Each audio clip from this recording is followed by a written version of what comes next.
Hello friends, আজকে পাতাকপি ভাজি করব দুপুরের রান্নার জন্য। তো এখানে পাতাকপি নিয়ে এসেছি, খুব একটা ভালো পাইনি কারণ এখনও অত ভালো উঠেনি পাতাকপি। তো যাই হোক, যেটা পেয়েছি সেটাই আজকে ভাজি করব। পাতাকপিটা আমি ছুরি দিয়ে একদম সুন্দর করে কুচিয়ে নিব, যতটা পাতলা করে করা যায়। পাতাকপি ভাজি আমার কাছে খেতে বেশ ভালোই লাগে শীতের সময়ে। তবে পাতাকপি দেখা যায় এখনকার সময় সবকালেই পাওয়া যায়। তা আমাদের ছোটোবেলায় আমরা শীতকালেই পাতাকপি দেখতাম, কিন্তু এখন 12 মাসই সব সবজি পাওয়া যায়। যাই হোক, পাতাকপিটা কুচানো হয়ে গিয়েছে, এবার ধুয়ে নিব ভালো করে, ধুয়ে পানি ঝরিয়ে নিব। তারপরে একটা কড়াইয়ের মধ্যে আমি পাতাকপি দিয়ে দিচ্ছি, আর মাঝারি সাইজের একটি আলু দিচ্ছি। পাতাকপির সঙ্গে আলু দিলে ভালোই লাগে। এবারে দিয়ে দিচ্ছি স্বাদ মতো লবণ আর সামান্য পরিমাণে হলুদের গুঁড়ো দিয়ে এবার ঢেকে দিব সিদ্ধ হওয়ার জন্য। বাড়তি পানি দিতে হবে না, পাতাকপি থেকেই পানি বের হবে এবং সেই থেকেই সিদ্ধ হয়ে যাবে।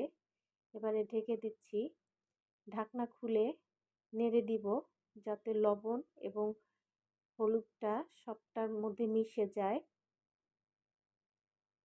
আবারও ঢেকে দিচ্ছি, ঢাকনা খুলে নেড়ে দিব আবারও। পানি শুকিয়ে এসেছে, এবারে নামিয়ে নিব।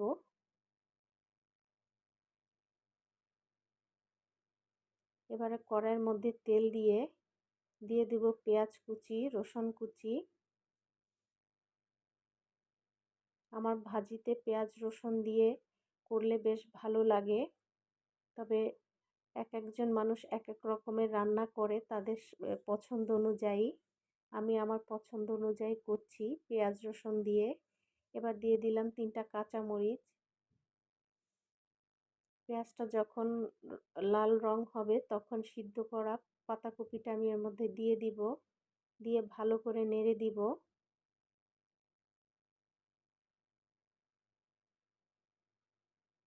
পানির যতটুকু আছে ভিজা ভিজা ভাব সেটা শুকিয়ে নিব ভাজতে ভাজতে। একটু ঢেকে দমে রেখে দিলাম, কিছুক্ষণ পরে ঢাকনা খুলে আবারও নেড়ে দিব।